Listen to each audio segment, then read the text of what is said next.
Baro cinema കണ്ടു. മോഹൻലാലിൻ്റെ സംവിധാനത്തിലുള്ള ആദ്യ സിനിമയാണല്ലോ, അതെല്ലാം കണ്ടു. ഒരു മാന്ത്രികതയുള്ള സിനിമയാണ്. അതൊക്കെ ഇഷ്ടപ്പെടുന്നവർക്ക് ഈ മൂവി ഇഷ്ടപ്പെടും. എനിക്കിഷ്ടപ്പെട്ടു. ബാറൂസ് കണ്ടു.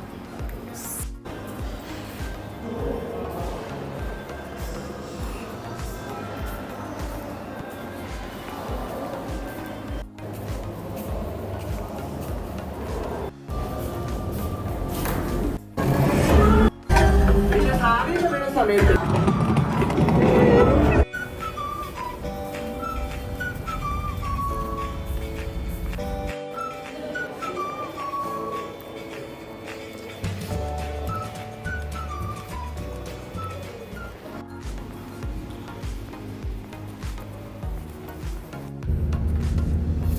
പിന്നെ ബാറോസ് കണ്ടു. ലാസ്റ്റ് പ്രണവ് വരണത് നല്ല ഒരു സീനായിട്ട് വന്നിട്ടുണ്ട്. കുഴപ്പമില്ല, കഥ ഇഷ്ടപ്പെടുന്നവർക്കൊക്കെ ഇഷ്ടപ്പെടും അല്ലേ.